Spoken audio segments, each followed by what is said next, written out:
El propósito de la lección de esta semana es mostrar que no existe salvación corporativa de los judíos ni de los gentiles, ni de nadie. Es verdad que los judíos fallaron en el rol que desempeñaban dentro del plan divino, pero el plan continúa. La salvación no consiste en pertenecer a un determinado pueblo, a una determinada iglesia, ni en guardar la ley. La salvación es solo por la gracia maravillosa de Jesucristo. Veamos el asunto. Al empezar el capítulo 10, Pablo continúa preocupado con el pueblo de Israel. El versículo 1 del capítulo 10 dice lo siguiente: Hermanos, ciertamente el anhelo de mi corazón y mi oración a Dios es por la salvación de Israel. Quiere decir, Pablo quería que Israel se salvase, pero con tristeza veía que Israel quería alcanzar su propia justicia, quería ganar algún mérito para ser merecedor de la salvación. Y el apóstol ha estado tratando de hacer entender a sus lectores que la justicia es únicamente por la fe en Jesús. No existe otro camino. Por más sincera que sea la persona en su intención de guardar o de agradar a Dios, la justicia humana es como trapo de inmundicia. Para lo único que sirve la justicia humana es para enaltecer el yo, para hacerte creer que de alguna manera eres mejor que las otras personas. El nombre que le damos a la intención de obtener una justicia propia es legalismo. Y si te pones a pensar, hay muchas maneras disimuladas en que el legalismo trata de apoderarse del cristiano. Cuando dejas de mirar a Jesús y empiezas a pensar que porque haces esto o porque no haces aquello mereces la salvación, estás caminando por el terreno peligroso del legalismo. Bueno, ahora en el versículo 4 encontramos un versículo que muchos cristianos usan para afirmar que ya no existe ley. Dice así el versículo 4: Pues el fin de la ley es Cristo, para justicia de todo aquel que cree. El contexto de este versículo explica todo. Querido, Pablo está hablando de la tontería que es querer obtener la propia justicia haciendo cosas buenas.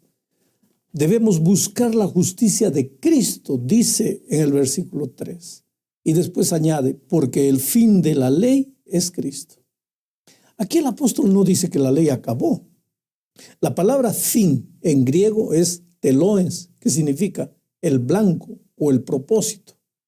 Y ahí está explicado todo. La ley existe para mostrarnos nuestra necesidad de ir a Jesús. El fin, el propósito, el objetivo de la ley es Cristo. Y es de Cristo que ven la verdadera justicia y no de las obras de la ley. Vamos ahora a la segunda parte de la lección basada en el capítulo 11.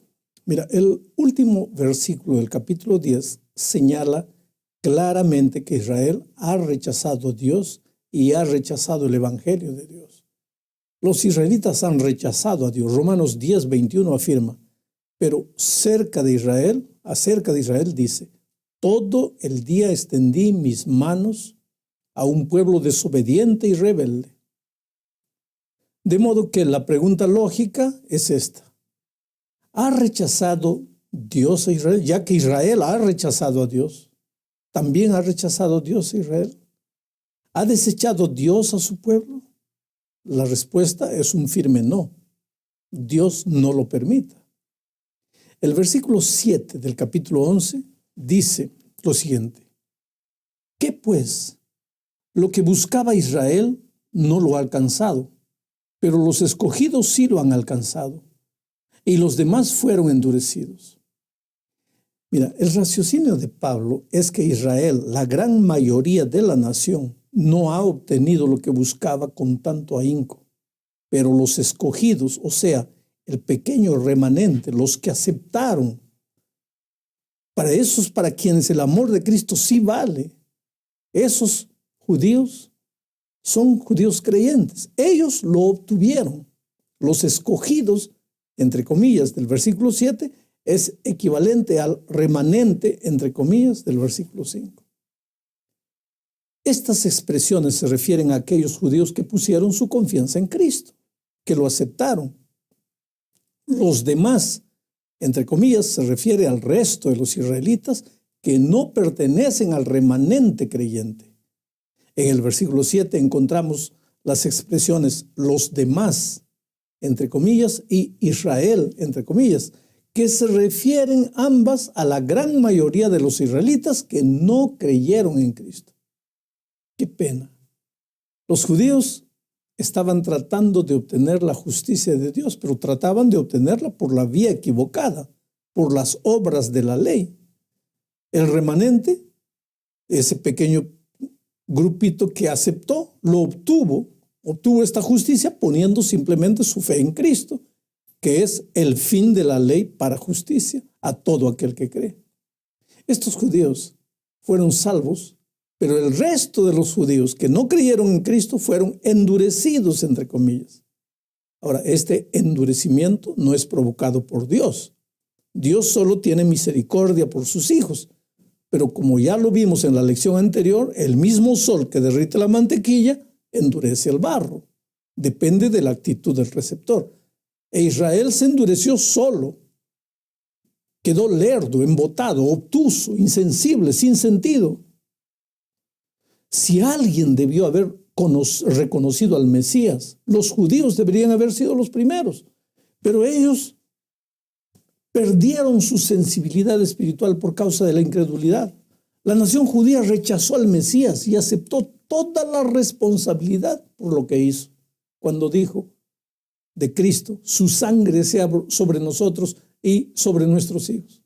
Ellos no sabían lo que estaban diciendo, pero se estaban condenando solitos. En la tercera parte de la lección vemos el futuro maravilloso que Dios tiene para los judíos que lo acepten.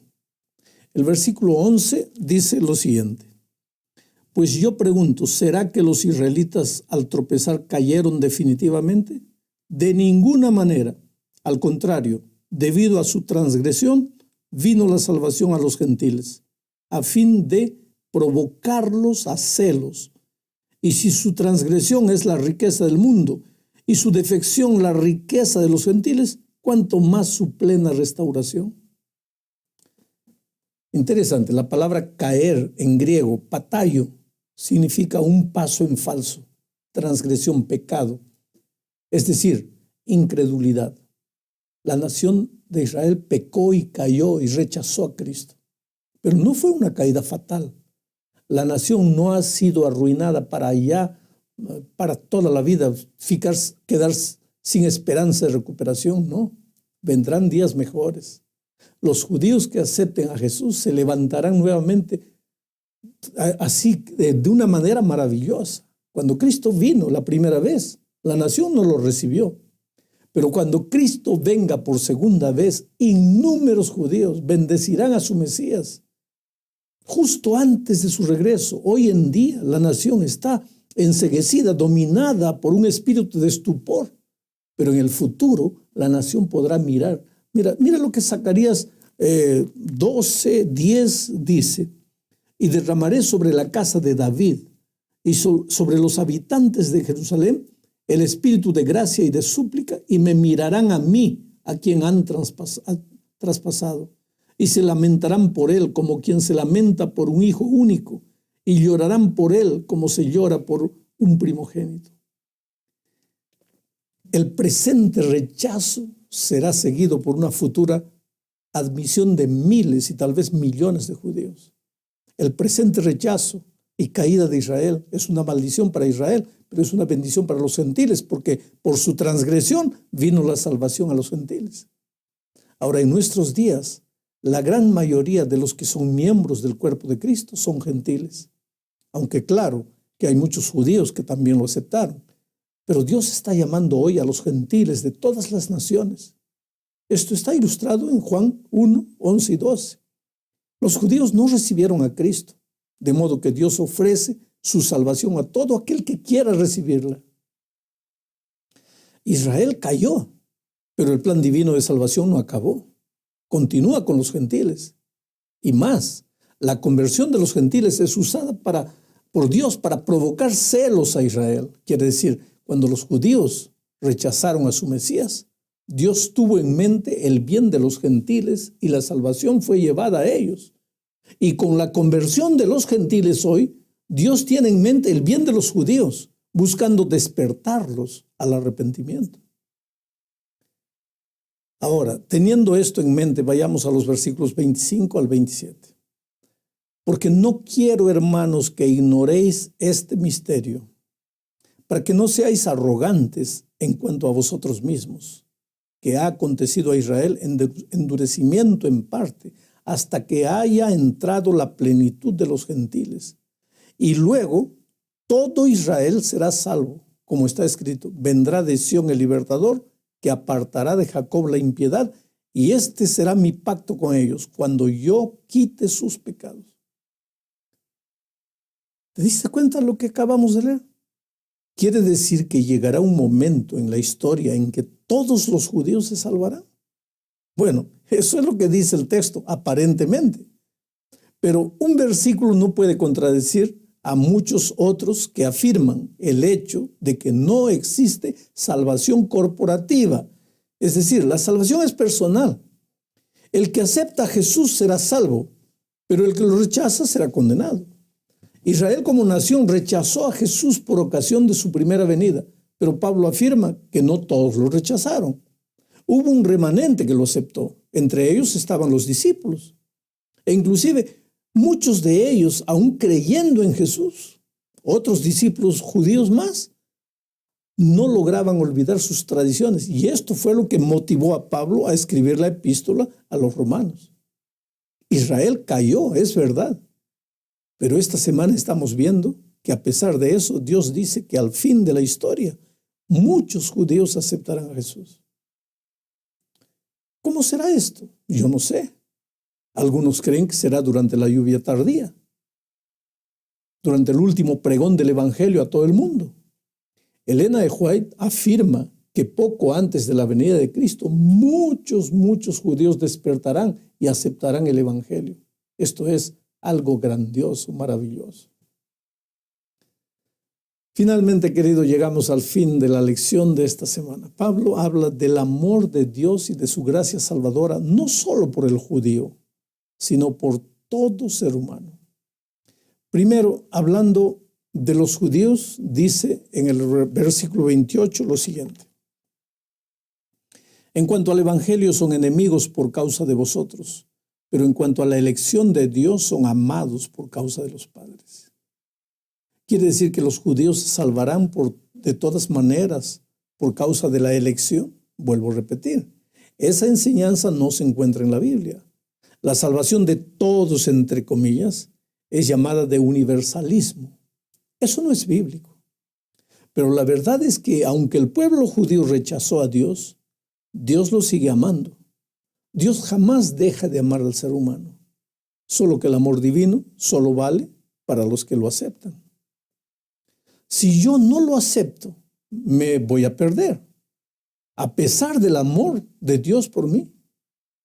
Entonces Pablo termina este capítulo con una gloriosa doxología rebosando de alabanza por la inescrutable sabiduría de Dios. Con humildad de corazón, Pablo adora a Dios, confesando que hay mucho en cuanto a Dios y en cuanto a los caminos de Dios que él, Pablo, no entiende. Y sin embargo, sabe con toda confianza que Dios hace solamente lo que es bueno, sabio y mejor. Oh, querido, Dios no necesita consejeros humanos. Pero al contrario, nosotros necesitamos inclinarnos delante de Dios y someternos a su consejo. Dios es el gran dador. ¿Qué tenemos nosotros que no hayamos recibido de Él? Dios nada nos debe. Somos nosotros los que le debemos a Él. En el último versículo vemos cuán centrados en Dios eran los pensamientos y la teología de Pablo, en contraste con los enfoques humanistas que están centrados en el hombre y que están de boga hoy día en nuestros días. Ese último versículo dice lo siguiente: porque de Él y por Él y para Él son todas las cosas. A Él sea la gloria por los siglos. Amén. Mira, de Él, literalmente saliendo de Él. Dios es el origen de todas las cosas. Él es el comienzo de todas las cosas. Todo proviene de Él. Todo empieza en Él. Él es el alfa, la primera letra del alfabeto, el comienzo, el principio. Por Él, todo pasa por Dios. Él es el canal de todo. Él está totalmente involucrado en todo. Nada puede quedar fuera de su plan y propósito. Todo tiene que fluir a través de Él y nada puede suceder sin Él. Para Él es la meta de todas las cosas. Todo tiene que terminar en Dios. Él no es solamente el alfa, Él también es el omega. Él no es solamente el comienzo, Él también es el final. Él no es solamente el primero, Él también es el último. ¿Qué podemos decir a todo esto sino a Él sea la gloria por los siglos de los siglos? Amén.